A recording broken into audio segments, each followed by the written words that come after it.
Antes de começar minha história, quero dizer que nunca pensei que minhas palavras chegariam tão longe um dia.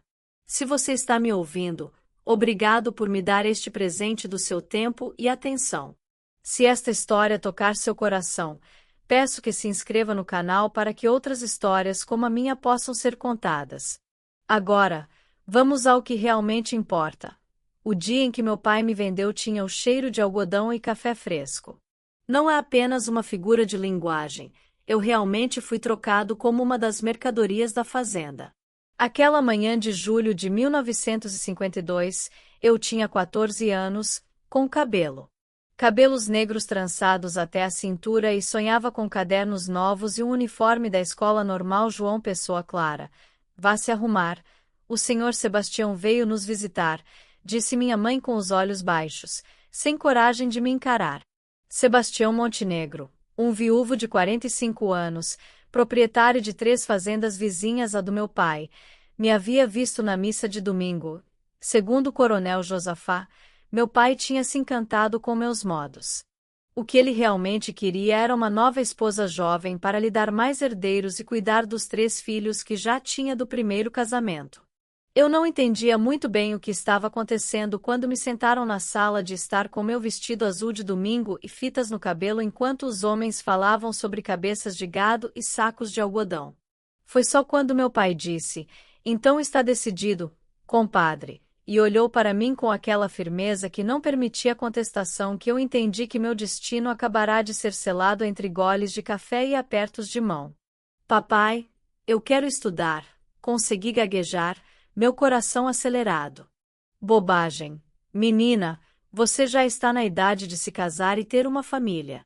A escola só enche a cabeça de uma menina com futilidades. Menina com frivolidade. Sebastião é um bom homem. Ele te dará uma boa vida.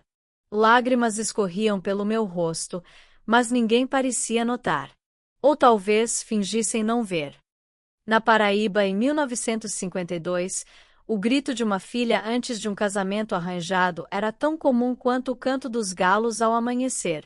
Minha mãe, Dona Josefa, veio até mim naquela noite, sentou-se na beira da minha cama e, com as mãos calejadas de tanto trabalho, acariciou meu cabelo. Minha filha, entenda, não temos escolha. É assim que as coisas funcionam para nós, mulheres. Eu também chorei quando soube que ia me casar com seu pai. Na nossa família, nenhuma mulher teve o direito de escolher. Uma mulher alguma vez teve o direito de escolher, mas eu queria ir para a escola-mãe.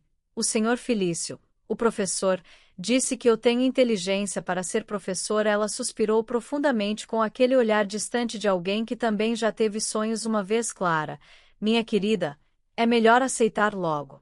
Seu pai já deu a palavra dele e a palavra do coronel Josafá não volta atrás e pense na casa do Sebastião você terá empregadas, roupas bonitas, será respeitada como a senhora da fazenda o que minha mãe não disse, mas seus olhos revelaram, foi que ela também não aprovava tudo aquilo. Mas quem éramos nós? Nós desafiarmos a ordem das coisas, uma mãe submissa e uma filha adolescente contra o poder do patriarca, o coronelismo, a tradição que por séculos definiu as filhas como peças de negociação para alianças entre famílias. 3 semanas depois, eu estava de branco na pequena igreja de Nossa Senhora da Conceição, jurando obediência a um homem que mal conhecia, enquanto o padre falava sobre os deveres de uma esposa cristã. Olhei pela janela da igreja para o céu azul de agosto e os urubus circulando à distância. Livre, meu próprio nome começou a estranho soar. Senhora Clara Montenegro, como se eu tivesse me tornado outra pessoa da noite para o dia. A festa foi grandiosa. Como convinha ao casamento da filha de um coronel com um fazendeiro próspero, bois inteiros foram assados, cachaça fluía livremente, sanfoneiros tocavam até o amanhecer. Eu assistia a tudo como se estivesse à distância, uma espectadora da minha própria vida. 6 meses. Minha mãe sussurrou quando me abraçou para se despedir. 6 meses e você se acostuma. Filha, foi assim para minha viagem até a fazenda de Sebastião. Levou quase um dia inteiro de carroça. Quando chegamos, já era noite. A grande casa era imponente, maior do que a do meu pai, com uma varanda que cercava todo o primeiro andar. Mas o que me impressionou foi o silêncio, um silêncio pesado como se a casa guardasse segredos. Esta é a sua casa agora, disse Sebastião, segurando meu braço com força desnecessária enquanto me conduzia para dentro. E estas são as regras. Você não irá a lugar nenhum sem a minha companhia ou permissão, não falará com nenhum homem, exceto quando necessário, e aprenderá a ser uma boa mãe para os meus filhos. Seus 3 filhos estavam me esperando na sala de estar, alinhados como pequenos soldados. Augusto, o mais velho, tinha 18 anos, 4 anos mais velho do que eu, olhando para mim com uma mistura de curiosidade e desprezo. Emanuel, 15, evitou completamente meu olhar, e Filomena, 12, me encarava com olhos cheios de ódio. Esta é a sua nova mãe, anunciou Sebastião. Você a respeitará como me respeita. Ela é apenas uma garota, pai, disse Augusto, me avaliando de cima a baixo. Ela mal pode ser minha esposa, quanto mais minha mãe. Cuidado com o que diz, garoto. O tom de Sebastião era ameaçador. Não me faça lembrar quem está no comando aqui. Eu sabia que tinha sido levada a uma prisão. Uma bela prisão feita de adobe e azulejos com itens caros trazidos da capital e talheres de prata inglesa que só eram usados em ocasiões especiais, mas ainda assim uma prisão. O quarto para onde Sebastião me levou tinha uma enorme cama de madeira escura com um dossel de renda feita à mão. No entanto, não consigo pensar naquela sala sem sentir um nó na garganta, mesmo hoje, aos 87 anos. Então, querido, vou pular esta parte. Algumas memórias são como feridas que, mesmo quando cicatrizadas, ainda doem ao serem tocadas. Os meses naquela casa foram uma lição brutal sobre o que significava ser a esposa de um homem como Sebastião Montenegro. Durante o dia, eu tentava administrar a casa e conquistar o respeito dos empregados que me olhavam com uma mistura de pena e condescendência, tão jovem. Ouvia as empregadas cochichando à noite. Eu era apenas um corpo à disposição de um marido que nunca perguntava se eu estava bem, se eu queria, se eu gostava. Filomena, filha de Sebastião, tornou-se meu maior desafio. A menina fazia questão de me lembrar diariamente que eu não era bem-vinda. Você nunca vai substituir minha mãe, ela diria enquanto destruía deliberadamente tarefas que eu acabará de completar, como arranjar as flores no centro da mesa ou organizar a borda. Tentei me aproximar dela inúmeras vezes, compreendendo sua dor. Eu também havia perdido minha mãe, não pela morte, mas pela distância imposta pelo casamento. No entanto, Filomena era uma fortaleza de ressentimento que eu não conseguia penetrar. Um dia você vai entender que estamos do mesmo lado, eu diria enquanto recolhia os cacos de um vaso que ela havia quebrado deliberadamente. Nunca estaremos do mesmo lado. Você é igual a todos eles, só querem o dinheiro do meu pai. Dinheiro do meu pai. Com o tempo, descobri que aquela casa já teve outras madrastas antes de mim. Sebastião era conhecido na região por suas jovens esposas que misteriosamente adoeciam após alguns anos de casamento. A mãe de seus 3 filhos, Dona Leonor, tinha sido a primeira e única que ele realmente parecia amar.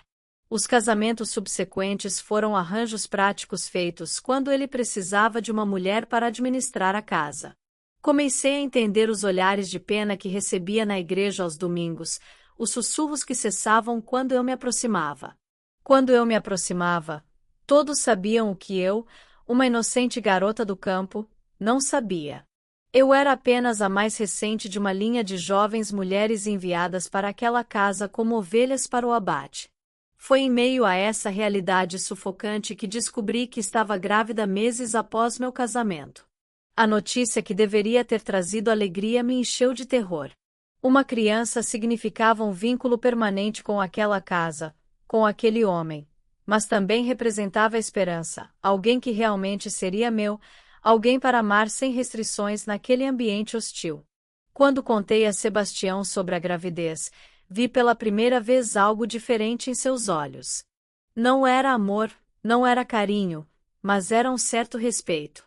Eu havia cumprido minha função mais importante, garantir a continuidade de seu nome e sangue. Vai ser um menino, ele declarou com absoluta certeza, como se pudesse determinar até isso. Vamos chamá-lo de Sebastião Filho. Eu apenas assenti, como tinha aprendido a fazer, mas por dentro, estava secretamente falando com meu bebê, prometendo que sua vida seria diferente, que eu encontraria uma maneira de protegê-lo daquele ciclo de opressão.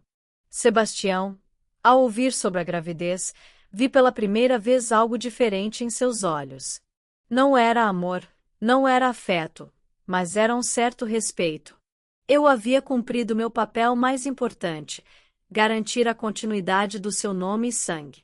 Vai ser um menino, ele declarou com absoluta certeza, como se pudesse até determinar isso. Vamos chamá-lo de Sebastião Filho.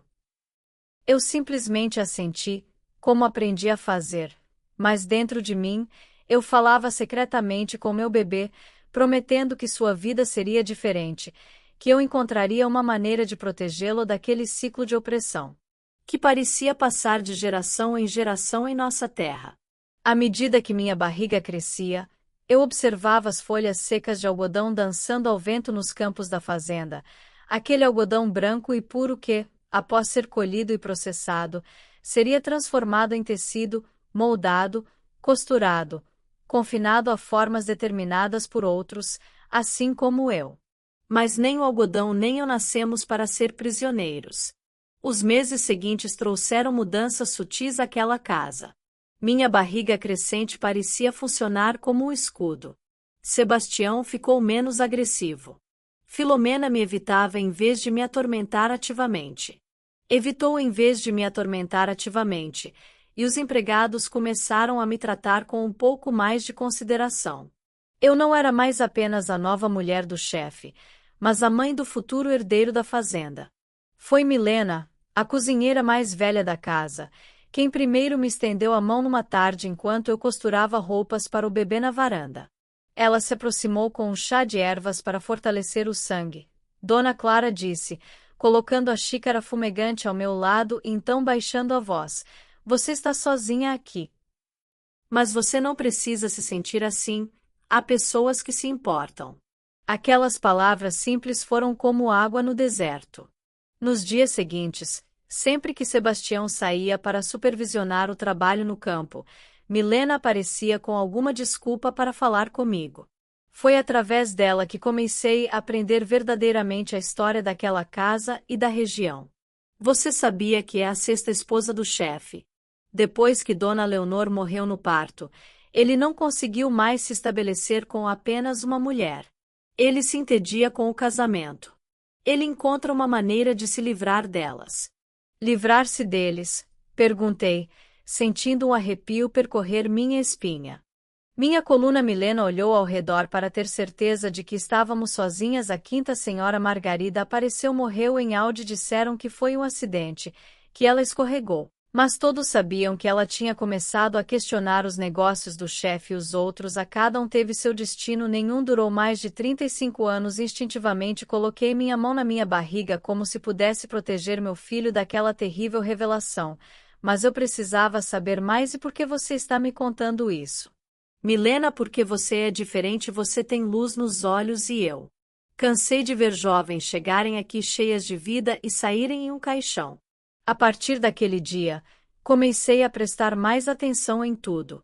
Observei as interações de Sebastião com os trabalhadores, como ele tratava as crianças mais velhas, as conversas sussurradas que cessavam quando eu entrava em uma sala. Gradualmente, eu estava construindo um mapa daquele território hostil, identificando aliados e inimigos, preparando-me para o que estava por vir. Minha sogra, Dona Eulália, aparecia esporadicamente na fazenda. Ela era uma mulher austera que havia criado Sebastião com mão de ferro após a morte prematura do marido. Morte prematura do marido.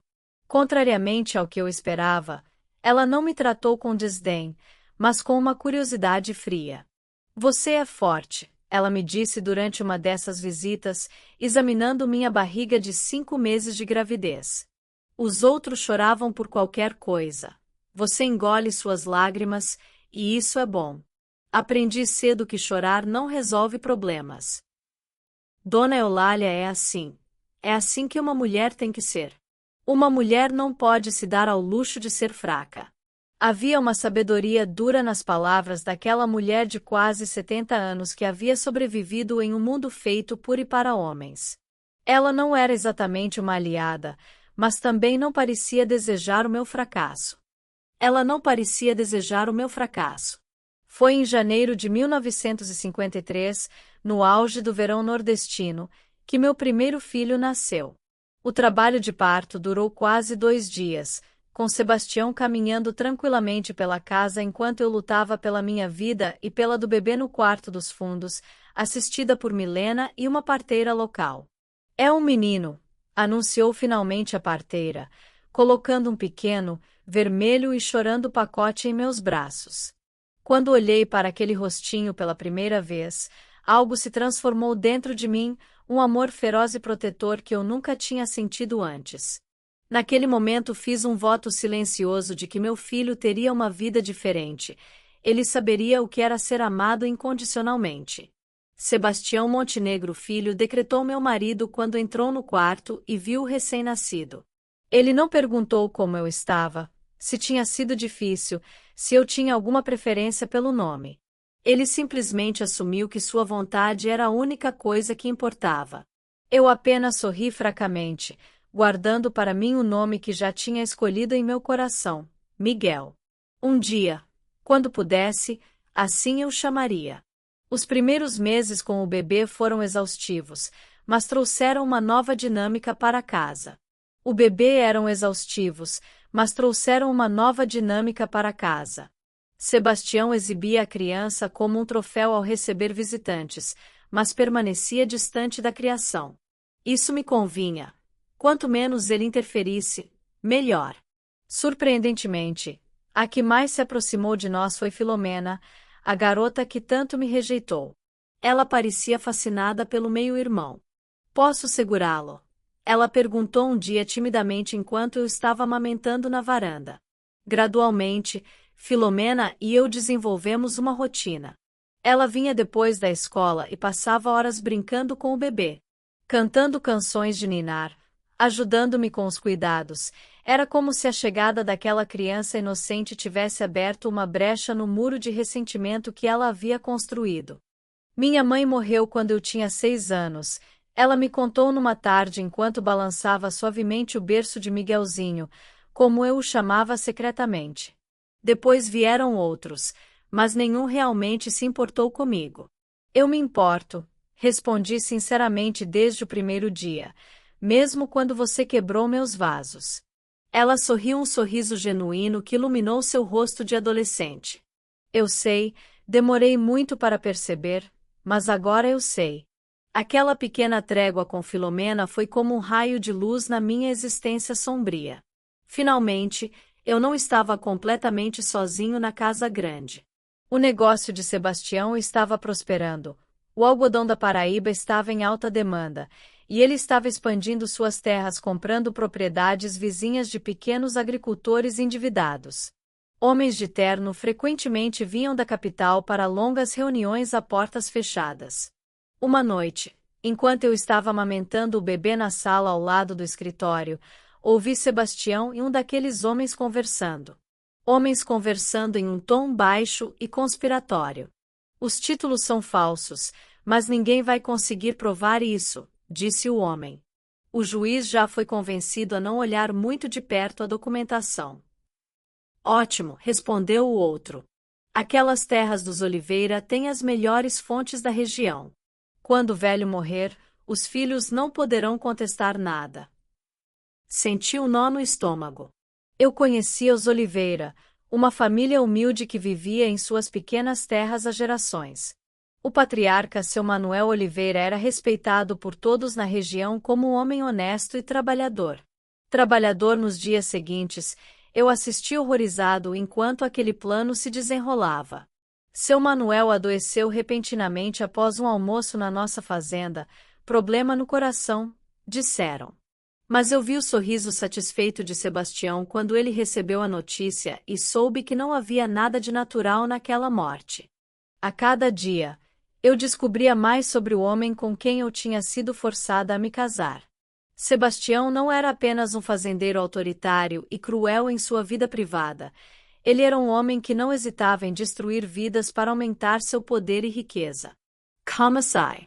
Temer pelo futuro. O que aconteceria quando meu filho crescesse sob a influência de um pai assim? O que aconteceria comigo quando eu não fosse mais útil? Quando Sebastião se cansasse da minha presença como se cansou de suas esposas anteriores? Eu precisava de um plano, eu precisava encontrar uma maneira de proteger meu filho e a mim mesma, mas como uma mulher sem educação formal, sem seu próprio dinheiro, sem uma família disposta a me ajudar, porque eu sabia que meu pai nunca iria contra outro fazendeiro poderoso, muito menos defender uma filha problemática. Foi então que comecei a fazer algo que nunca tinha feito antes.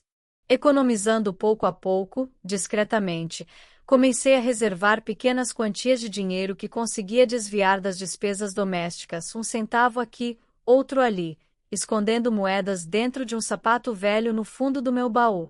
Ainda não tinha um plano claro, mas sabia que precisava estar preparada para o momento em que surgisse uma oportunidade ou quando a necessidade se tornasse muito urgente. Quando Miguelzinho fez 1 ano, descobri que estava grávida novamente. A notícia que deveria ter sido celebrada intensificou minha angústia. Mais uma criança significava mais um vínculo que me ligava àquela casa, àquele homem. Sebastião recebeu a notícia com a mesma satisfação orgulhosa da primeira vez. Espero que seja outro menino, ele declarou. Precisamos de homens fortes para administrar tudo isso no futuro. Naquela noite, enquanto ele roncava pesadamente ao meu lado, coloquei minha mão na minha barriga ainda plana e sussurrei uma promessa. Eu encontrarei um caminho para nós, meus filhos. Não sei como ainda, mas encontrarei. O destino, no entanto, tinha seus próprios planos, e eles começariam a se revelar de uma maneira inesperada através de uma tragédia que mudaria o curso de nossas vidas. Minha segunda gravidez foi diferente da primeira, não apenas por causa do conhecimento que eu já carregava sobre o que significava criar uma vida, mas porque algo dentro de mim havia mudado. A menina assustada que havia chegado àquela fazenda anos antes estava silenciosamente e gradualmente se transformando em uma mulher que começava a entender seu próprio poder. À medida que minha barriga crescia, eu construía minha rede de proteção. Milena, a cozinheira, tornou-se minha confidente. Filomena, agora com 14 anos, era minha aliada inesperada, e até alguns. Os trabalhadores da fazenda estavam começando a me ver não apenas como a esposa do patrão, mas como alguém que merecia respeito por si mesma. Dona Clara tem um jeito diferente, ouvi um dos capatazes comentar uma vez. Ela não é arrogante como os outros que passaram por aqui. Aprendi a administrar a casa com eficiência e discrição. Sebastião, vendo que tudo estava correndo bem, me concedeu cada vez mais autonomia na gestão doméstica. Isso significava mais controle sobre o lar e mais oportunidades para economizar pequenas quantias no meu esconderijo secreto. Esconderijo secreto. Foi durante esta gravidez que comecei a ensinar Filomena e algumas das crianças dos trabalhadores da fazenda a ler e escrever. Ninguém se preocupava com a educação daquela menina que frequentava a escola local de forma irregular, dependendo do humor do pai. Meu pai diz que uma mulher não precisa ler muito. Filomena me confidenciou enquanto praticávamos a escrita à sombra da mangueira no quintal. Ele diz que eu só preciso aprender o suficiente para não passar vergonha na sociedade. E o que você acha disso? Perguntei, observando seus olhos inteligentes que seguiam cada palavra que eu escrevia no caderno. Palavra que eu estava escrevendo no caderno. Palavra que eu estava escrevendo no caderno. Acho que ele está errado. Ela respondeu suavemente, como se temesse que o vento levasse suas palavras aos ouvidos do pai. Quando leio um livro, sinto como se viajasse longe daqui. É o único momento em que me sinto livre. Essa palavra, livre, ecoou dentro de mim como um sino. A liberdade era o que eu mais desejava para mim e para meus filhos, a liberdade que havia sido negada a tantas mulheres antes de mim, incluindo minha própria mãe. Em julho de 1954, minha filha nasceu, uma menina forte e saudável que chorou vigorosamente assim que veio ao mundo. Sebastião não escondeu sua decepção quando a parteira anunciou o sexo do bebê. Uma menina, ele murmurou, olhando para o pequeno pacote em meus braços como se fosse um investimento que não havia dado o retorno esperado. Bem, pelo menos temos o menino. Esta servirá para fazer uma boa aliança matrimonial quando crescer. Apertei minha filha contra meu peito, sentindo uma onda de proteção feroz. Não, ela não seria uma moeda de troca como eu fui. Ela teria uma escolha, uma voz, um destino que ela mesma traçaria. Vamos chamá-la de Maria das Dores em homenagem à minha mãe, ele decretou. Sebastião decretou novamente, eu senti sem protestar, mas em meu coração, ela já tinha outro nome, Helena, como a personagem de um dos poucos livros que consegui ler em segredo, uma mulher forte que determinava seu próprio caminho. Os anos seguintes passaram em uma rotina de aparente normalidade. Sebastião continuou com seus negócios, expandindo terras e influência política na região. Os filhos do seu primeiro casamento seguiram seus caminhos. Augusto foi estudar direito na capital. Emanuel tornou-se a mão direita do pai na administração das fazendas, e Filomena tornou-se minha aluna, minha companheira, quase como uma filha. Miguel cresceu forte e curioso, sempre fazendo perguntas, especialmente. Helena, que era quieta e observadora, com olhos que pareciam ver além do que era visível. E eu continuei meu trabalho silencioso, economizando dinheiro, aprendendo sobre os negócios da fazenda, construindo alianças sutis com pessoas-chave na propriedade e na aldeia próxima. Foi por volta dessa época que comecei a ensinar letras secretamente a alguns trabalhadores adultos da fazenda. Sebastião proibia expressamente seus empregados aprenderem a ler. Um trabalhador que lê começa a ter ideias, e isso só traz problemas, ele costumava dizer. Mas à noite, depois que ele adormecia, eu me encontrava com pequenos grupos no galpão de ferramentas, usando pedaços de carvão e papel de pão para ensiná-los o alfabeto. Um desses alunos era José Mendes, um homem negro de cerca de 40 anos que trabalhava no moinho da fazenda. José havia sido escravizado quando criança, mesmo após a Lei Áurea, uma prática comum no interior do Brasil durante aqueles anos. Ele carregava cicatrizes nas costas que contavam uma história de brutalidade que nunca precisou ser explicada com palavras. História de brutalidade que nunca precisou ser explicada com palavras. Por que você faz isso, Dona Clara? Ela me perguntou uma noite depois de conseguir escrever seu próprio nome pela primeira vez, com lágrimas brilhando em seus olhos. Por que você arrisca se meter em problemas com o chefe por nossa causa? Olhei para aquele homem que havia suportado mais sofrimento do que eu jamais conheceria e respondi com a mais pura verdade dentro de mim. Porque ensinar alguém a ler é dar-lhe uma chave que abre portas que ninguém mais jamais poderá fechar. José Mendes sorriu um sorriso que iluminou seu rosto marcado pelo tempo e pelo sofrimento. Você também está procurando sua chave? Essa pergunta ficou comigo por muitos dias. Sim, eu estava procurando minha chave, minha saída daquela vida que não escolhi, mas não sabia exatamente onde ou como encontrá-la.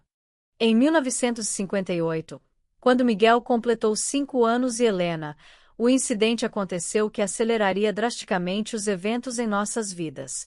Sebastião, que vinha bebendo mais do que o habitual há alguns meses. Ele chegou à fazenda completamente bêbado após uma visita a um cabaré na cidade vizinha. Ele estava furioso porque havia descoberto que um de seus devedores havia fugido sem pagar uma grande quantia. Naquela noite, sua raiva se voltou contra mim com uma intensidade que ele não mostrava desde os primeiros dias do nosso casamento. As acusações eram absurdas, que eu estava roubando dinheiro, o que era parcialmente verdade, que eu estava ensinando os trabalhadores a ler para que se rebelassem contra ele, O que também era verdade, que eu o desrespeitava na frente da comunidade, o que eu nunca fiz. Abertamente você acha que eu não sei o que você faz pelas minhas costas? O ingrato gritou, derrubando objetos enquanto cambaleava pela sala. Você acha que eu não tenho olhos e ouvidos em todo lugar? Eu permaneci em silêncio, tentando avaliar quanto ele realmente sabia e quanto era apenas para show. Alimentado pelo álcool, as crianças estavam dormindo em outro quarto e eu rezei para que não acordassem com aquela confusão. Responda quando eu falo com você, ele exigiu, avançando em minha direção. O que aconteceu a seguir foi rápido demais. Sebastião tropecou no tapete. Ele tentou se apoiar na comoda e caiu, batendo a cabeça com força na borda de mármore. O som foi horrível, um estalo seco que parecia ecoar por toda a sala. Por um momento, fiquei paralisado, observando a cena como se estivesse fora do meu próprio corpo. Sebastião estava deitado no chão, imóvel, um fio de sangue escorrendo por sua têmpora. Meu primeiro impulso foi gritar por ajuda, chamar alguém, fazer algo, mas uma voz interior me deteve. Aspire, respire. Ajoelhei-me ao lado dele, verificando sua respiração. Ele estava vivo, mas inconsciente. A ferida na cabeça não parecia séria à primeira vista. À primeira vista, mas ele não respondeu aos meus chamados. Naquele momento crucial, tomei uma decisão que mudaria o curso de nossas vidas. Não pedi ajuda imediatamente. Primeiro, fui ao escritório dele. Abri o cofre cuja combinação eu havia descoberto meses antes, observando-o secretamente, e peguei documentos importantes, escrituras, livros e o caderno de cheques. Em seguida, esvaziei meu esconderijo de moedas e notas, colocando tudo em uma pequena bolsa. Só então toquei o sino que alertava a casa em caso de emergências. O caos que se seguiu foi como um furacão. Trabalhadores correndo, Milena chorando, Filomena segurando as crianças assustadas. Sebastião foi levado apressadamente para a cidade em uma carroça adaptada como uma ambulância improvisada. Eu o acompanhei naturalmente, como se esperava de uma esposa dedicada. O médico da pequena cidade examinou Sebastião com uma expressão grave, hemorragia interna. Ele diagnosticou. Ele precisa de um neurocirurgião, mas o mais próximo está em João Pessoa. Não há tempo. As horas seguintes foram uma vigília silenciosa, eu sentada ao lado da cama do hospital. Observando o homem que havia sido meu carcereiro por 6 anos lutar por cada respiração, não senti nem alegria nem vingança.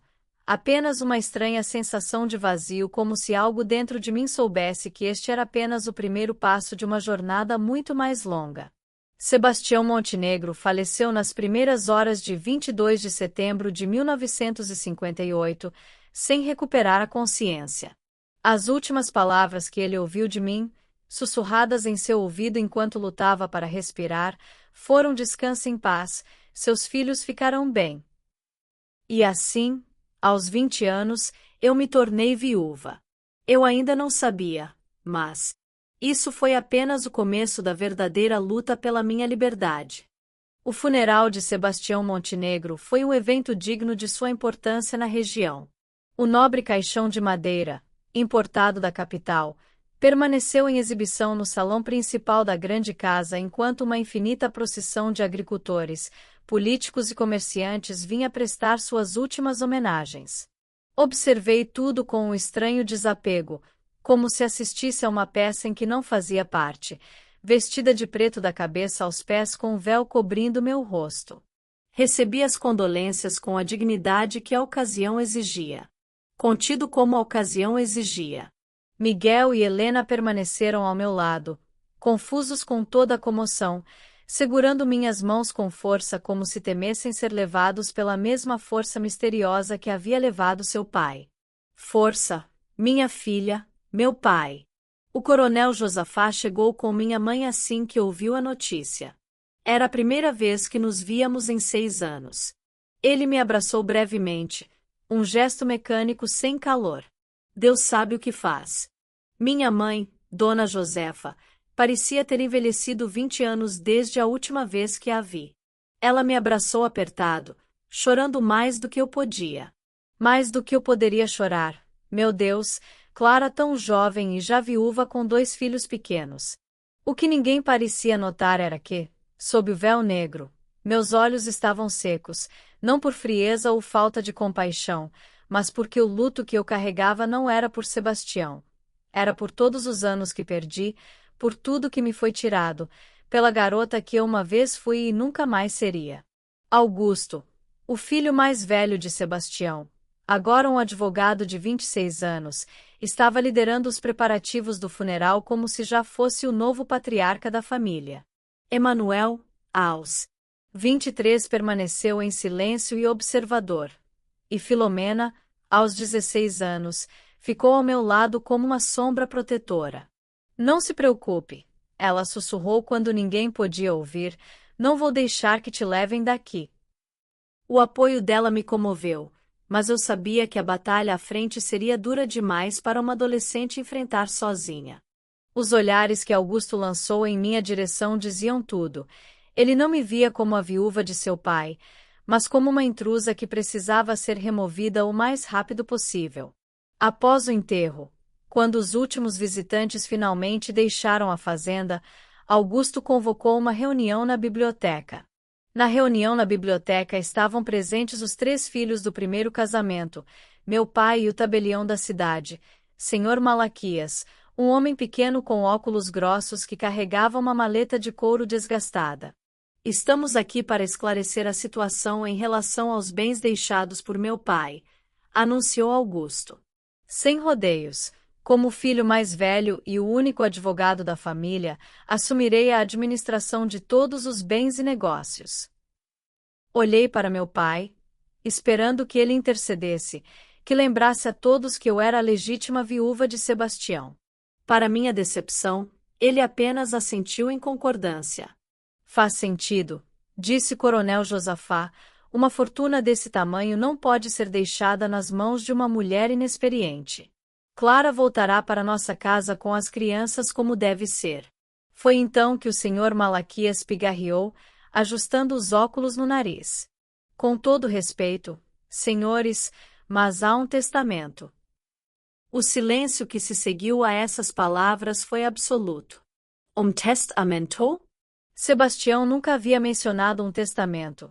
Um testamento registrado 3 anos atrás quando o senhor Montenegro estava em João Pessoa para tratar de negócios, continuou o tabelião, retirando o envelope de sua maleta de couro desgastada. Um envelope selado da pasta. Ele pediu expressamente que eu só o abrisse após sua morte na presença da família reunida. Com as mãos trêmulas, seu Malaquias quebrou o selo e começou a ler. A cada linha, vi o rosto de Augusto empalidecer enquanto uma sensação estranha crescia em meu peito, algo entre a incredulidade e uma esperança tímida. Eu, Sebastião Montenegro, em pleno gozo das minhas faculdades mentais, determino que todos os meus bens móveis e imóveis, incluindo as fazendas Montenegro, São Joaquim e Bom Jesus, bem como os imóveis urbanos na cidade de Campina Grande, seja administrada por minha esposa Clara Alves Montenegro até que meu filho Sebastião Montenegro atinja a maioridade. Eu não consegui ouvir o resto. Um zumbido encheu meus ouvidos enquanto tentava processar o que isso significava. Sebastião me nomeou administrador de todos os seus bens, o homem que nunca confiou em mim nem para escolher o menu de um jantar sem a sua aprovação. Isso é absurdo, explodiu Augusto, levantando-se tão abruptamente que sua cadeira caiu para trás. Meu pai nunca deixaria tudo nas mãos dessa garota sem educação. O documento é claramente uma falsificação. Posso garantir sua autenticidade, respondeu Augusto a Malaquias com uma firmeza surpreendente para alguém com uma aparência tão frágil. A assinatura foi reconhecida no cartório com 2 testemunhas confiáveis, é perfeitamente legal. Ela deve tê-lo enganado de alguma forma, insistiu Emanuel, juntando-se ao irmão. Talvez ela até o tenha envenenado lentamente para ficar com tudo. A voz de Filomena cortou a sala como um chicote. Vocês deveriam ter vergonha. nosso pai acabou de ser enterrado e vocês já estão brigando como abutres por dinheiro. Clara sempre foi uma boa esposa e vocês sabem disso. De ser enterrado, e vocês já estão lutando como abutres por dinheiro. Clara sempre foi uma boa esposa, e você sabe disso. Meu pai, que havia permanecido em silêncio, absorvendo a situação, finalmente falou. Isso muda as coisas, ele disse com um pragmatismo que me fez entender de onde vinha sua reputação nos negócios. Se o testamento for legal, Clara assume a administração, mas ela precisará de orientação. Sugiro que você volte para nossa fazenda com as crianças, e de lá nós gerenciaremos tudo. Eu imediatamente entendi o que estava acontecendo. Meu pai não estava preocupado com o meu bem-estar. Ele estava vendo uma oportunidade de expandir seu próprio poder ao tomar o controle das propriedades de Sebastião através de mim. Obrigado pela sua preocupação, pai, respondi, surpreendendo a todos com minha voz firme. Mas pretendo respeitar a vontade do meu falecido marido e administrar seus bens daqui, onde construí minha vida nos últimos anos. O olhar que meu pai me deu foi de pura incredulidade. Na visão dele, uma filha não contradizia o pai, muito menos em público. Isto é loucura, Clara. Você não tem ideia de como negócios dessa escala operam, eu vou aprender, respondi simplesmente. As semanas seguintes foram um teste à minha determinação. Augusto entrou com uma ação judicial contestando o testamento, alegando que eu havia exercido influência indevida sobre Sebastião, explorando seu estado frágil de saúde para manipulá-lo. A ironia era palpável. Sebastião nunca fora frágil em nenhum sentido da palavra, e eu nunca tivera qualquer poder de influência sobre ele. Emanuel, por sua vez, começou a sabotar a administração da fazenda, dando ordens contraditórias aos capatazes e espalhando rumores entre os trabalhadores de que eu planejava vender tudo e fugir com o dinheiro. Somente Filomena permaneceu firmemente ao meu lado. Eles sempre foram assim, ela me explicou enquanto examinávamos os livros contábeis juntos. Papai lhes ensinou que o poder é tudo e que qualquer meio é justificado para mantê-lo. Ainda não tinha uma estratégia clara. Só sabia que não podia ceder, não depois de ter chegado tão longe, não quando o futuro dos meus filhos estava em jogo. Foi nesse momento crítico que conheci Miguel Santana, um jovem. Capatazes espalhando rumores entre os trabalhadores de que eu planejava vender tudo e fugir com o dinheiro. Somente Filomena permaneceu firmemente ao meu lado. Eles sempre foram assim, ela me explicou enquanto examinávamos os livros contábeis juntos. Pai lhes ensinou que o poder é tudo e que qualquer meio é justificável para mantê-lo. Ainda não tinha uma estratégia clara. Só sabia que não podia ceder não depois de ter chegado tão longe, não quando o futuro dos meus filhos estava em jogo. Foi nesse momento crítico que conheci Miguel Santana, um jovem. Um advogado recém-formado que havia se estabelecido na cidade vizinha, ao contrário dos outros homens de lei da região que se recusavam a me representar por medo de retaliação da família Montenegro, Miguel não parecia intimidado pela influência de Augusto ou do meu pai. Você tem um caso legalmente sólido, afirmou ele após examinar o testamento e outros documentos que eu havia conseguido reunir. O que você precisa é de alguém disposto a defendê-lo adequadamente no tribunal. Miguel era alto, com uma constituição esbelta e óculos redondos que conferiam um ar intelectual ao seu rosto jovem. Ele acabará de completar 28 anos e trouxe consigo ideias progressistas adquiridas durante seus estudos na capital. Acabava de completar 28 anos e trouxe consigo ideias progressistas adquiridas durante seus estudos na capital. Por que você está disposto a me ajudar? Perguntei desconfiado após nosso primeiro encontro. Todos os outros advogados da região se recusaram até a me olhar. Digamos que você tenha motivos para não se curvar ao poder dos coronéis locais, e eu acredito que você pode alcançar a todos, não apenas os poderosos, ele disse, seus olhos castanhos encontrando os meus. Havia algo em Miguel que inspirava confiança, uma integridade que eu raramente encontrara em homens de sua posição. Enquanto ele explicava os procedimentos legais e as estratégias que poderíamos adotar, Percebi que estava diante de um verdadeiro aliado. Talvez o primeiro que eu tive desde que saí da casa dos meus pais. No entanto, a batalha legal era apenas uma frente da guerra que estava se desenrolando.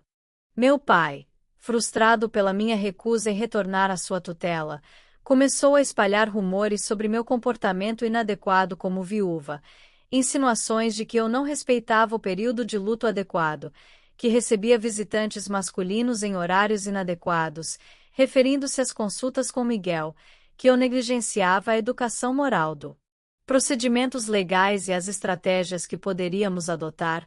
Percebi que estava diante de um verdadeiro aliado. Talvez o primeiro que tive desde que saí da casa dos meus pais. No entanto, a batalha legal era apenas uma frente da guerra que se desenrolava. Meu pai, frustrado com minha recusa em retornar à sua tutela, começou a espalhar rumores sobre meu comportamento inadequado como viúva, insinuações de que eu não respeitava o período de luto apropriado, que recebia visitantes masculinos em horários impróprios, referindo-se às consultas com Miguel, que negligenciava a educação moral das crianças. Filhos. Ele está preparando terreno para solicitar a custódia dos seus filhos. Miguel me avisou durante uma de nossas reuniões. É uma tática comum questionar a capacidade moral da mãe para justificar a intervenção familiar. O medo gelado que percorreu meu corpo ao ouvir aquelas palavras foi mais intenso do que qualquer coisa que eu já havia sentido. Perder minhas terras, minha independência financeira, tudo seria doloroso, mas suportável. Perder meus filhos, no entanto, seria como arrancar meu coração ainda pulsante. O que posso fazer? Perguntei, sentindo-me verdadeiramente desesperada pela primeira vez desde a morte de Sebastião. Primeira vez desde a morte de Sebastião, precisamos fortalecer sua posição, demonstrar que você é perfeitamente capaz de gerenciar tanto os negócios quanto a criação das crianças.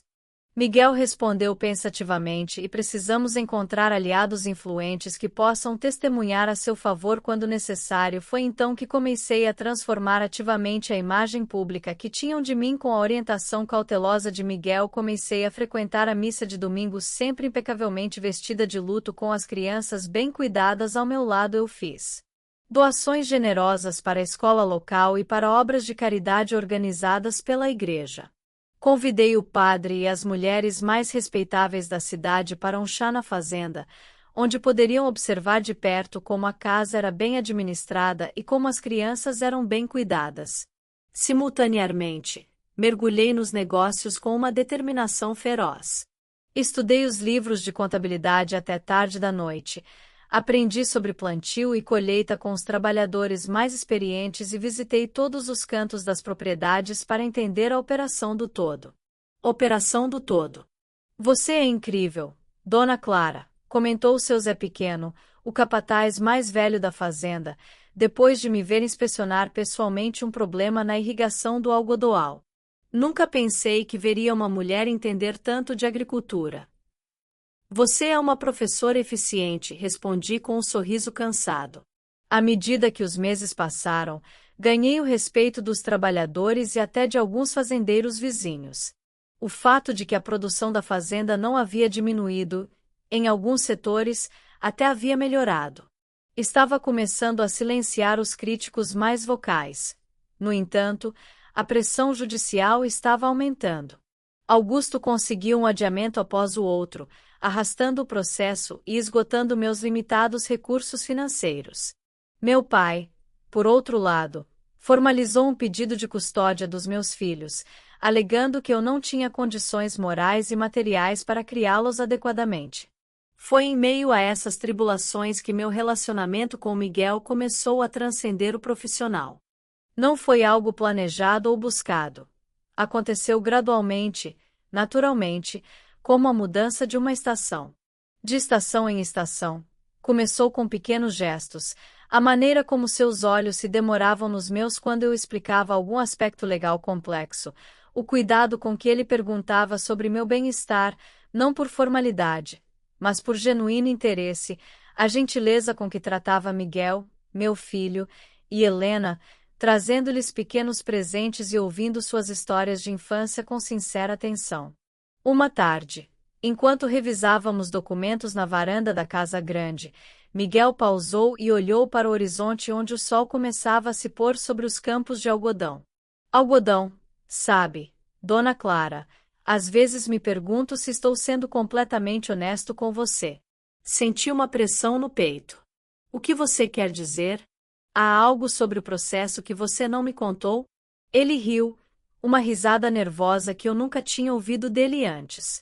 Não se trata do processo.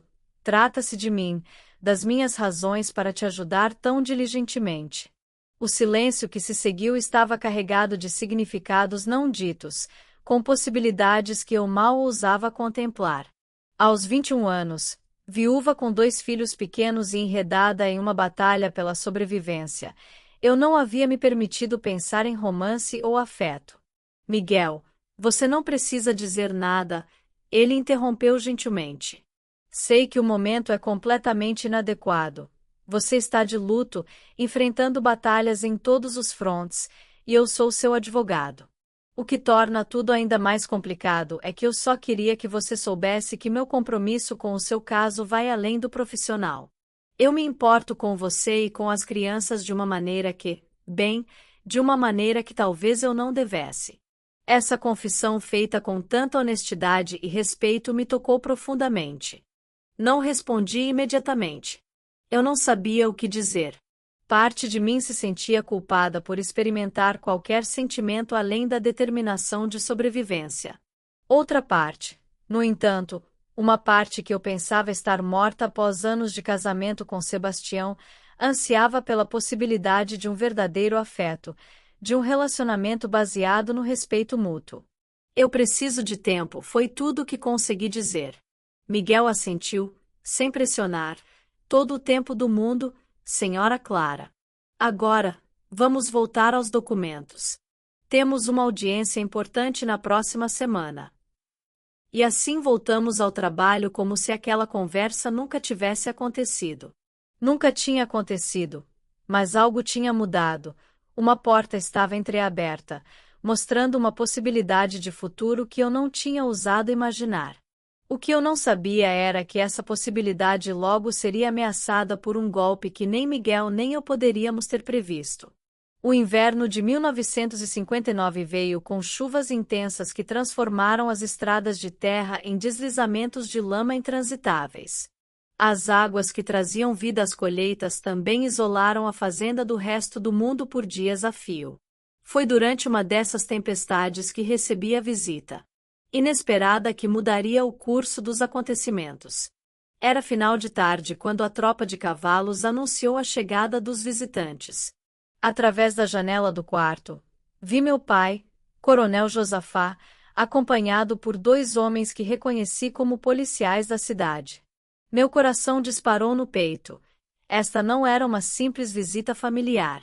Onde estão meus netos? Foi a primeira pergunta que meu pai fez ao entrar, pingando água no chão polido sem sequer me cumprimentar. Eles estão dormindo, pai. O que é? Por que você veio com a polícia? O coronel gesticulou para os homens que permaneceram na varanda e fechou a porta do quarto, criando um espaço privado para nossa conversa.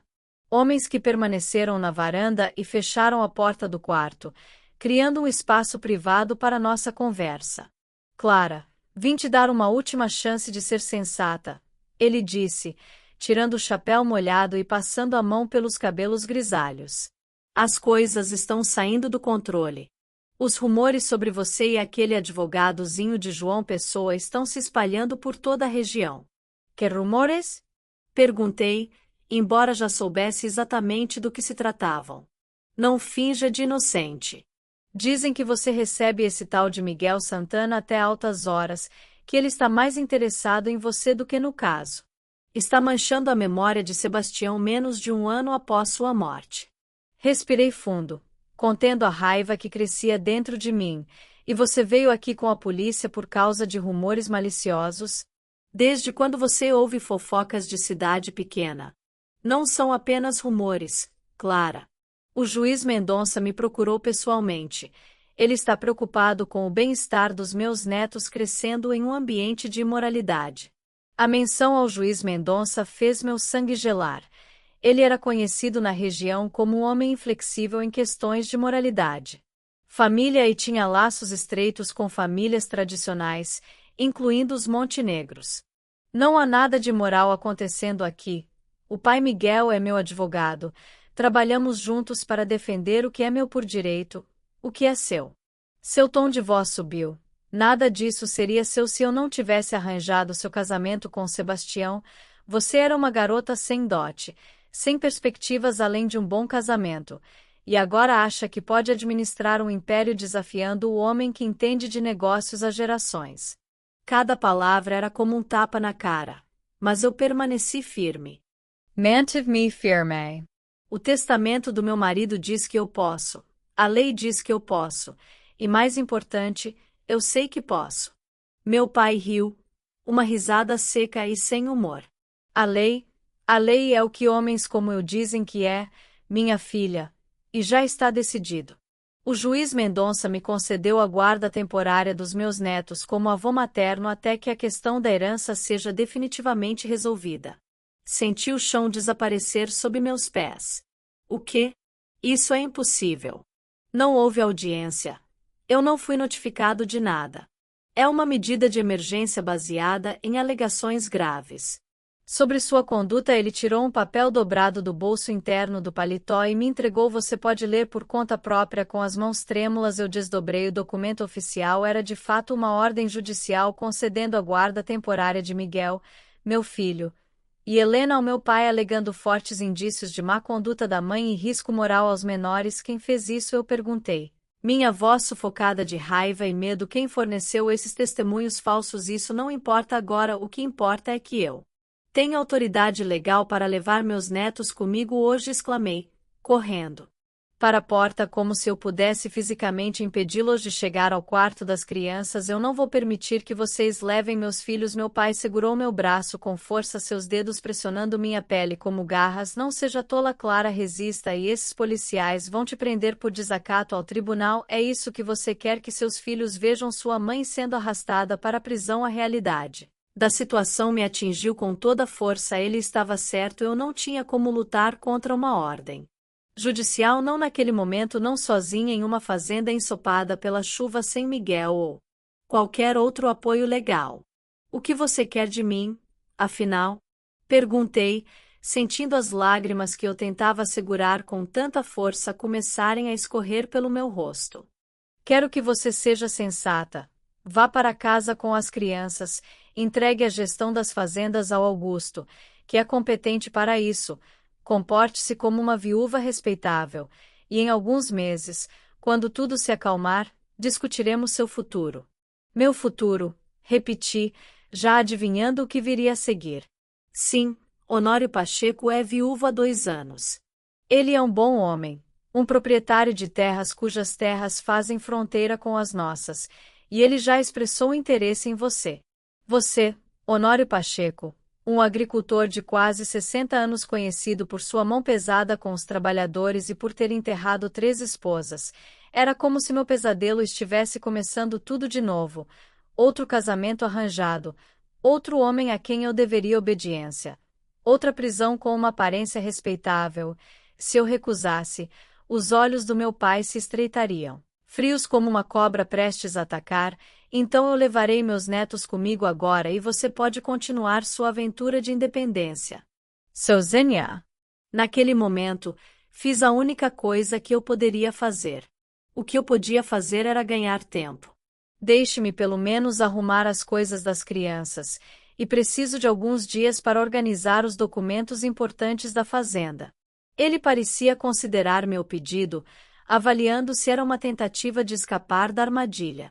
3 dias, ele finalmente concedeu. Em 3 dias, eu irei buscá-los a você e as crianças. Enquanto isso, esses homens ficarão na fazenda para garantir que não haja imprevistos. Quando meu pai finalmente saiu, depois de deixar os 2 policiais instalados nos quartos da casa grande, corri para o quarto dos meus filhos. As crianças dormiam tranquilamente, alheias à tempestade lá fora e à que se formava em nossas vidas. Acariciei seus rostos, prometendo em silêncio que faria qualquer coisa para protegê-los.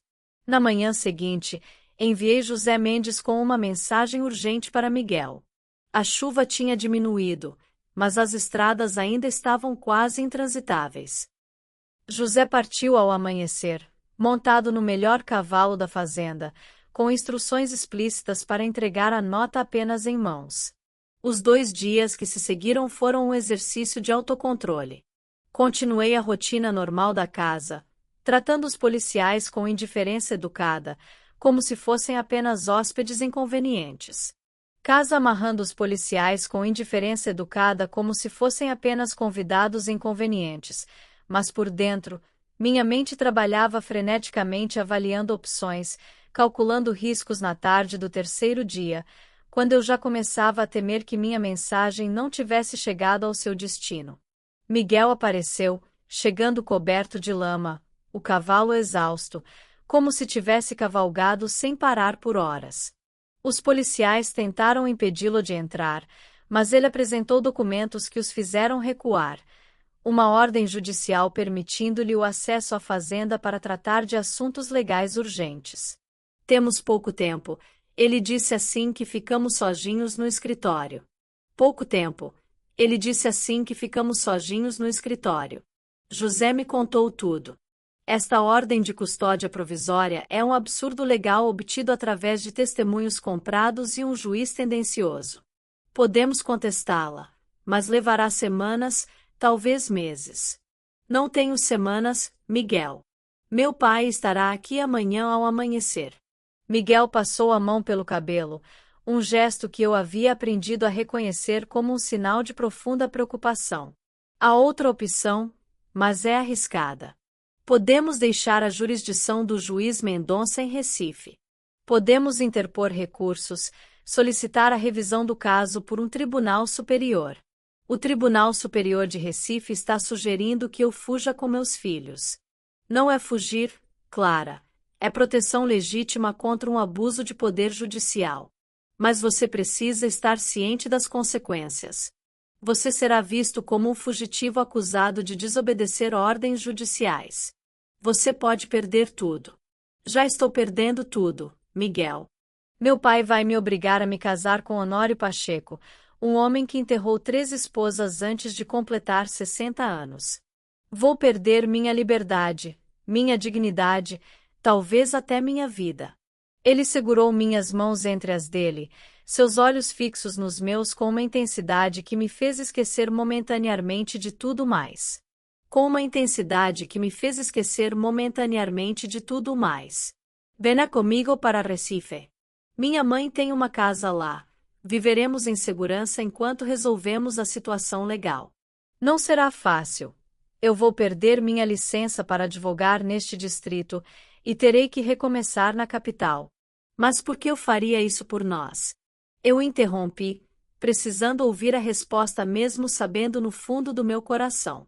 Porque ao longo desses meses, Clara, descobri que você é a mulher mais extraordinária que já conheci, e seus filhos me conquistaram com sua inocência e coragem, e porque me apaixonei por você de uma maneira que nunca pensei ser possível. Aquelas palavras ditas com tanta sinceridade derrubaram as barreiras que eu havia construído ao redor do meu coração. Lágrimas correram livremente pelo meu rosto, não de tristeza ou medo, mas de um profundo alívio por finalmente ouvir em voz alta o que eu havia sentido por meses. Também me apaixonei por você, Miguel, e tenho medo do que isso significa, do que pode nos custar a todos. Ele me abraçou, um abraço que comunicava mais do que palavras, proteção, promessa que vale a pena todo o risco. Ele sussurrou contra meu cabelo: agora precisamos nos preparar, vamos embora esta noite quando todos estiverem dormindo. As horas seguintes foram preenchidas com preparativos frenéticos e discretos. Selecionei os documentos mais importantes: o testamento original de Sebastião, certidões de nascimento das crianças, escrituras de imóveis. Separei algumas peças de roupa, fotos de família, pequenos mementos que cabiam em uma única mala. Do dinheiro que eu havia economizado ao longo dos anos, peguei apenas o suficiente para as primeiras semanas, sabendo que levar tudo seria inútil.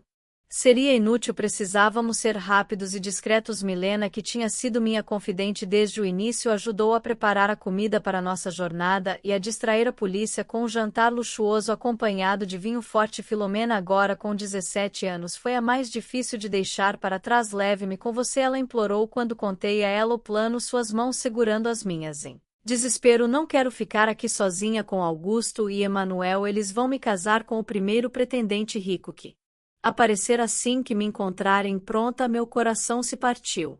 Vendo o medo genuíno em seus olhos, Filomena querida, eu não posso legalmente, sou responsável apenas pelos meus filhos biológicos. Levar você seria considerado sequestro e isso tornaria tudo ainda mais complicado, mas você vai voltar para me buscar, não vai? Quando tudo se acalmar, eu prometo que não vou te abandonar, respondi abraçando-a apertado. De uma forma ou de outra eu encontrarei uma maneira de te ajudar assim que estivermos estabelecidos em Recife pouco antes da meia-noite. Quando a polícia finalmente sucumbiu ao cansaço e ao vinho, colocamos nosso plano em ação. Miguel estava esperando na beira da propriedade com uma carroça coberta, daquelas usadas para transportar mercadorias. José Mendes nos guiou por um caminho secundário, evitando a estrada principal onde poderíamos ser facilmente interceptados. Acordei as crianças suavemente, explicando que estávamos indo em uma viagem especial, uma aventura. Miguel, agora com 6 anos, rapidamente entendeu que era algo sério e ajudou a acalmar Helena, que estava confusa e sonolenta. Vamos para um lugar melhor, meu amor, sussurrei para minha filha enquanto eu a envolvi em um cobertor, um lugar onde pudéssemos ser livres. A jornada até o ponto de encontro foi aterrorizante. Cada sombra parecia um perseguidor, cada ruído da floresta me fazia prender a respiração. Mas conseguimos. Miguel nos cumprimentou com abraços rápidos, ajudando-nos a subir na carroça e cobrindo-nos com lonas para que não fossemos vistos. Precisamos chegar a Campina Grande antes do amanhecer, ele explicou enquanto pegava as rédeas. De lá, pegaremos o trem para Recife. Daitadanaquila Caroca, Esquira, Sentindo. O balanço da estrada de terra sob nós. Abracei meus filhos adormecidos e permiti-me pela primeira vez em anos sonhar com um futuro diferente. Um futuro construído com minhas próprias escolhas, não imposições, um futuro talvez ao lado de um homem que me visse como igual, não como propriedade. A estrada para Recife seria longa e cheia de obstáculos. Eu estava deixando para trás uma fortuna em terras e propriedades, desafiando as convenções sociais mais profundamente enraizadas do meu tempo, arriscando tudo. Mas, ao observar as estrelas através de uma pequena abertura na lona, senti uma certeza profunda pela primeira vez na minha vida. Pela primeira vez na minha vida eu estava verdadeiramente livre e essa liberdade sozinha valia qualquer preço que eu tivesse que pagar. Eu não sabia então que o maior teste ainda estava por vir, nem que o destino guardava uma surpresa que nem eu, nem meu pai, nem mesmo Miguel poderiam ter previsto. A chegada em Recife foi como entrar em outro mundo depois de quase 20 horas de viagem, primeiro na carroça, depois em um trem lotado onde nos misturamos com refugiados e comerciantes. Finalmente chegamos à capital de Pernambuco. O cheiro do mar misturado com o movimento frenético das ruas me impressionou imediatamente. Tantas pessoas, tantas vidas diferentes seguindo seus caminhos sem se importar com quem éramos ou de onde vínhamos. Bem-vindo à liberdade, disse ajudando-me a sair do táxi que nos levou do centro da cidade para o bairro de Casa Amarela onde sua mãe morava. Dona Amélia Santana era viúva na casa dos 60 anos, com cabelos grisalhos sempre presos em um coque perfeito e olhos castanhos quentes que pareciam ver além das aparências. Ela nos acolheu sem fazer perguntas, nos abraçando. Misturado com o frenético movimento das ruas, me impressionou imediatamente. Tantas pessoas, tantas vidas diferentes seguindo seus caminhos sem se preocupar com quem éramos ou de onde vínhamos. Bem-vindos à liberdade, disse ela ajudando-me a sair do táxi que nos levará do centro da cidade para o bairro de Casa Amarela onde sua mãe morava. Dona Amélia Santana era uma viúva na casa dos 60 anos. Com cabelos grisalhos sempre presos em um coque perfeito e olhos castanhos quentes que pareciam ver além das aparências. Ela nos acolheu sem fazer perguntas, abraçando as crianças como se fossem seus próprios netos. Crianças como se fossem seus próprios netos. A casa não é grande, mas tem espaço suficiente para todos, disse ela, mostrando-nos os quartos simples, mas limpos e arejados. Miguel me disse o suficiente para entender que você precisa de paz e discrição. O contraste entre a mansão na fazenda Montenegro e aquela simples casa suburbana poderia ter sido desanimador, mas para mim, representava algo precioso: independência. Não havia funcionários observando cada um dos meus movimentos, nem a presença opressiva de um marido controlador ou filhos adotivos hostis. Havia apenas a recepção genuína de uma mulher que entendia o que significava construir sua própria vida após perder um marido.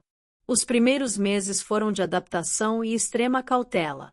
Miguel teve que reconstruir sua carreira do zero porque, como era de se esperar, ele perdeu sua licença para exercer a advocacia no distrito de origem.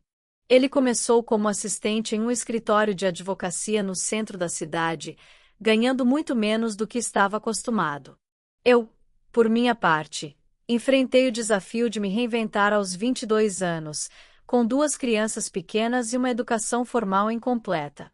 Educação formal incompleta.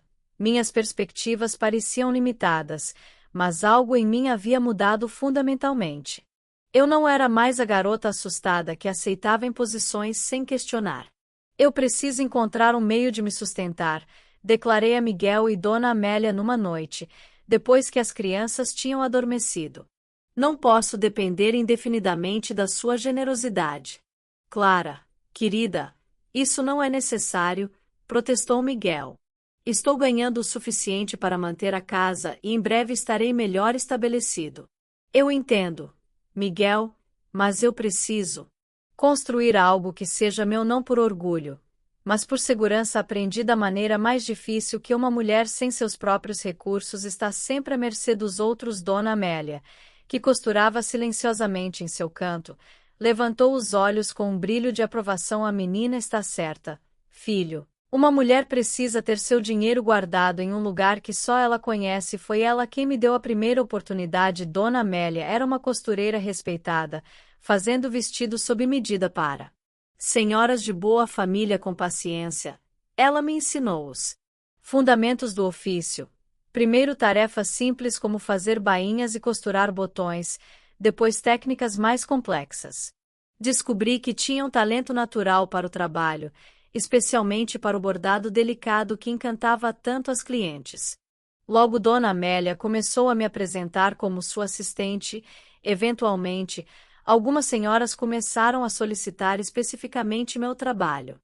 Você tem mãos abençoadas, minha filha, disse Dona Amélia, observando os intrincados padrões florais que eu criava e, mais importante, você tem determinação. Determinação. Enquanto mantínhamos vigilância constante por meses, eu vivi com medo de que meu pai ou os filhos de Sebastião nos encontrassem. Miguel contratou um advogado local para representar nossos interesses à distância, tentando contestar a decisão judicial que concedeu a custódia das crianças ao meu pai.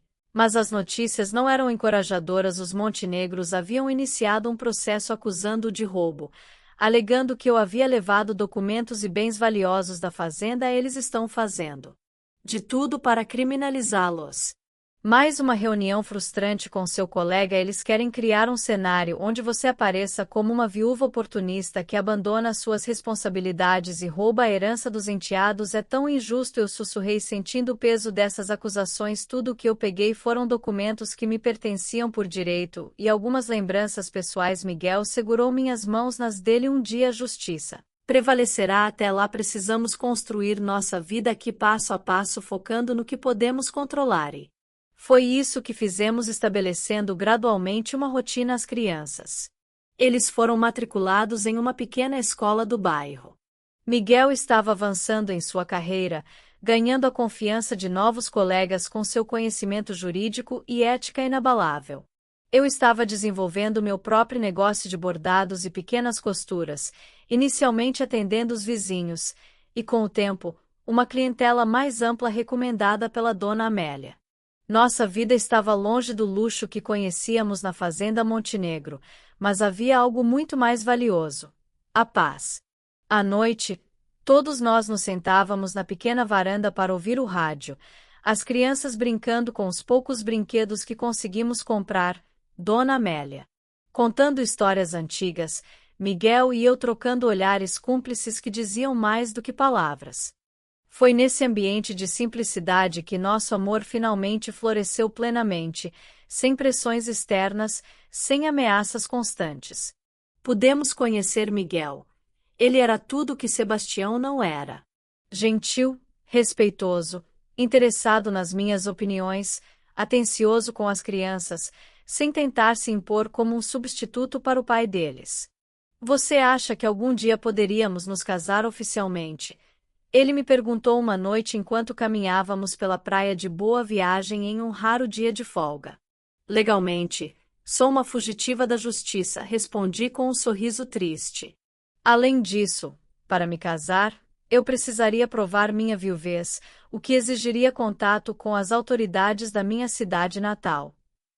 Um dia resolveremos isso, ele prometeu, segurando minha mão com força enquanto observávamos o mar. Um fugitivo da justiça, lembra? Respondi com um sorriso triste. Além disso, para me casar, eu precisaria provar minha viuvez, o que exigiria contato com as autoridades da minha cidade natal. Um dia resolveremos isso, ele prometeu, apertando minha mão. E nós assistimos ao mar. Quanto tempo passou? Novembro de 1962, o ano em que chegamos a Recife. Miguel e eu realizamos uma pequena cerimônia simbólica no quintal da casa da Dé Amélia. Não era oficial. Não havia papéis assinados ou reconhecimento legal, mas para nós, significava um compromisso tão sagrado quanto qualquer casamento registrado. Sagrado como qualquer casamento registrado em cartório. As crianças se adaptaram surpreendentemente bem à nova realidade. Miguel, o filho, que agora insistia em ser chamado apenas de Miguel, como seu novo pai, tinha talento para os estudos e logo se destacou na escola. Helena, mais introspectiva, desenvolveu um amor pelos livros que me enchia de orgulho, aquele mesmo amor pela leitura que me fora negado na juventude. Às vezes, uma sombra de preocupação me assaltava quando pensava em Filomena deixada para trás. Tínhamos estabelecido um sistema de correspondência através de um amigo de Miguel em João Pessoa que encaminharia as cartas para evitar que nosso paradeiro fosse descoberto. Das cartas de Filomena, soube que ela conseguiu convencer Augusto a deixá-la estudar na capital, um pequeno triunfo que celebramos à distância. Os anos passaram, transformando nossa vida provisória em uma vida permanente. Em 1965, consegui abrir uma pequena alfaiataria e uma loja de artigos de bordado no centro comercial do bairro. Miguel tornou-se sócio no escritório onde havia começado como assistente, especializando-se em direitos trabalhistas. Direitos trabalhistas, uma escolha que refletia seus valores e a crescente consciência social daqueles anos pré-ditadura. As notícias do campo chegavam esporadicamente, mas de forma significativa. Soube que meu pai inicialmente tomou o controle das terras de Sebastião, mas após disputas ferozes com Augusto, acabou vendendo sua parte da propriedade. Os montenegros tinham diminuído sua influência na região após alguns empreendimentos comerciais mal-sucedidos de Augusto, que não possuía o tino comercial de seu pai. Em 1967, recebemos a notícia que ambos temíamos e esperávamos. Temíamos tanto quanto esperávamos que Filomena não tivesse se casado com algum velho fazendeiro, como temíamos, mas com um jovem médico que conhecera em João Pessoa. Ele é bom e gentil, ela escreveu, ele me lembra um pouco Miguel, sempre preocupado com os outros, eles têm almas semelhantes. A vida seguiu seu curso com alegrias e tristezas típicas de qualquer família. Em 1972, perdemos Dona Amélia para um câncer súbito. Foi uma dor imensa, especialmente para Miguel, mas também para mim, que havia encontrado naquela mulher sábia a mãe que a distância havia me tirado. Tinha levado as crianças cresceram. Miguel se formou em engenharia seguindo uma vocação para números que ele havia mostrado desde cedo. Helena, agora adolescente, sonhava em ser professora, um sonho que eu apoiava de todo o coração pois refletia meus próprios desejos juvenis. Em 1976, quando já nos sentíamos relativamente seguros em nossa nova identidade, recebemos uma visita inesperada que abalou nosso mundo cuidadosamente construído. Filomena, agora uma médica de 34 anos, como seu marido, bateu à nossa porta numa tarde chuvosa de março. Como você nos encontrou?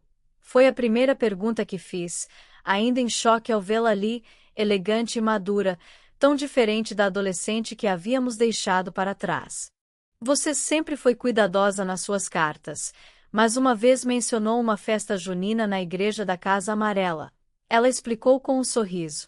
Bastou para começar a procurar o reencontro. Foi emocionante, cheio de lágrimas e histórias para compartilhar.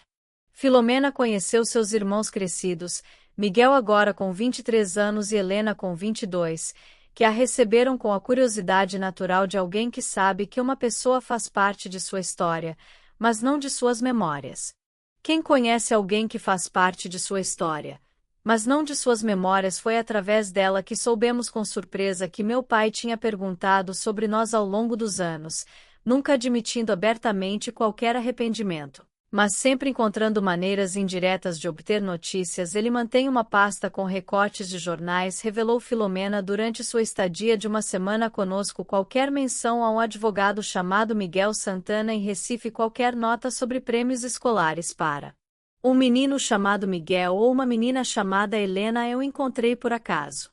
Quando fui visitá-lo no ano passado, a notícia me deixou confusa com sentimentos contraditórios. O homem tinha tentado me forçar a um novo casamento indesejado que ameaçava levar meus filhos embora. Ele ainda se importava o suficiente para acompanhar nossas vidas à distância. Ele está velho agora, continuou Filomena. Ele perdeu muito da influência que tinha. O mundo mudou, claro. O coronelismo não é mais o que era. Novas forças políticas estão surgindo mesmo com a ditadura. Após a visita de Filomena, que prometeu manter contato mais próximo a partir de então, Miguel e eu discutimos longamente a possibilidade de visitar a região da Paraíba, no Nordeste.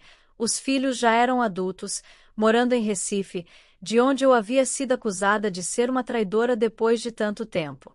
Naquele momento, Miguel sugeriu, um homem de meia-idade com fios grisalhos nas têmporas, que só o tornavam mais atraente aos meus olhos, não por causa deles, mas por causa de você. Mas o medo enraizado em anos de fuga era difícil de superar. Eu ainda não tinha respondido, talvez quando meu pai não estivesse mais aqui. A vida seguiu seu curso. Os filhos se casaram, os netos chegaram, trazendo nova alegria às nossas vidas. Minha pequena loja havia se tornado um estabelecimento respeitado na cidade, e Miguel agora era um advogado reconhecido por seu compromisso com causas sociais. Um estabelecimento respeitado na cidade, e Miguel agora era um advogado reconhecido por seu compromisso com causas sociais. Em 1984, soube por correspondência com Filomena que meu pai estava gravemente doente. Um derrame havia deixado suas marcas, e os médicos não davam muita esperança de recuperação.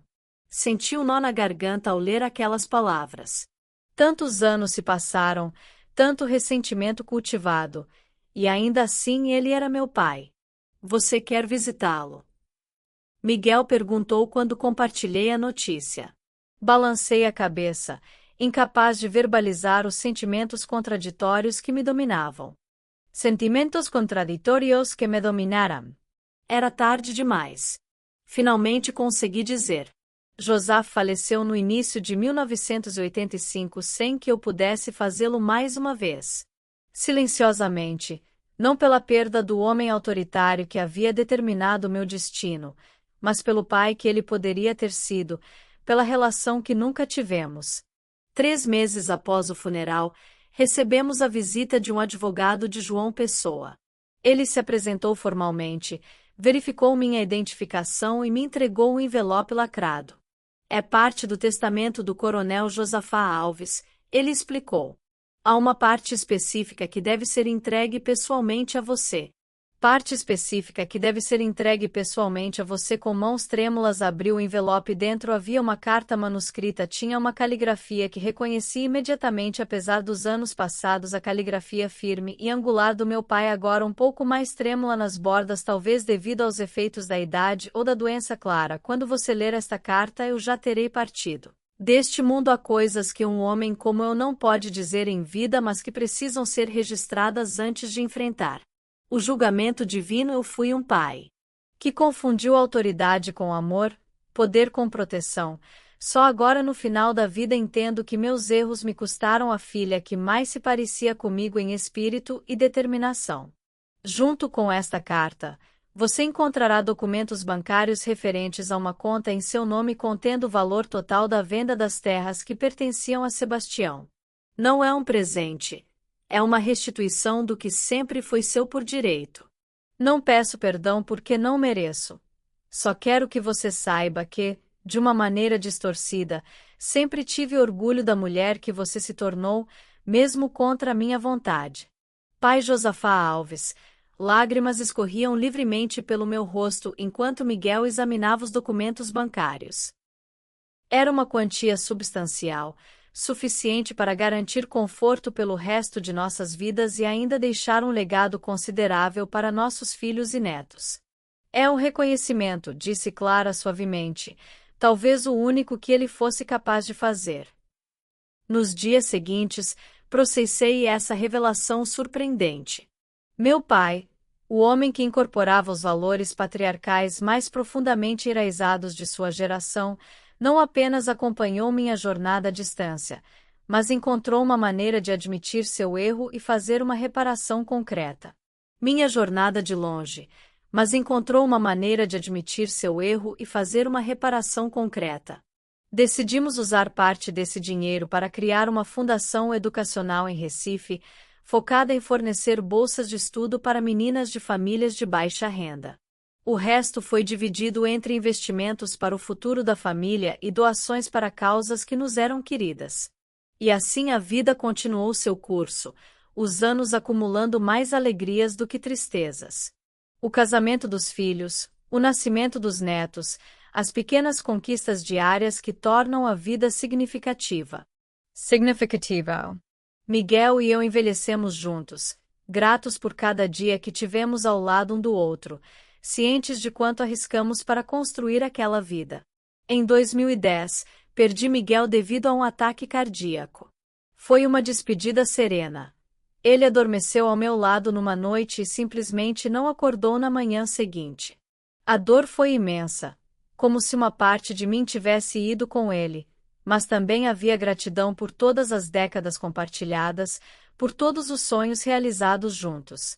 E agora, em 2025, aos 87 anos, olho para trás e vejo a longa jornada percorrida desde uma garota assustada de 14 anos vendida em casamento como uma mercadoria à matriarca de uma grande, respeitada e amada família, uma jornada improvável em uma época em que mulheres como eu raramente conseguiam escapar dos destinos traçados por outros. Se há algo que eu gostaria que vocês que me ouviram até agora levassem com vocês, é isto. A liberdade tem um preço, muitas vezes alto, mas vale cada sacrifício. Construímos nossa própria prisão quando aceitamos sem questionar os limites impostos por outros e construímos nossa liberdade quando ousamos imaginar uma vida diferente. E reunimos a coragem para persegui-la. Esta foi a minha história, uma história de dor, sim, mas também de esperança, de perdas, mas também de ganhos preciosos. Uma história de como, mesmo nas circunstâncias mais adversas, podemos encontrar a força para reescrever nosso destino. Se esta jornada tocou seu coração de alguma forma, peço que compartilhe esta mensagem com outros que possam se beneficiar dela. Inscreva-se neste canal para que outras histórias como a minha possam ser contadas, histórias de superação, de coragem, de transformação. Transformação porque é compartilhando nossas experiências que nos fortalecemos, especialmente aqueles que ainda lutam por sua própria liberdade. Obrigado por me ouvir, obrigado por fazer parte da minha longa jornada, mesmo que brevemente.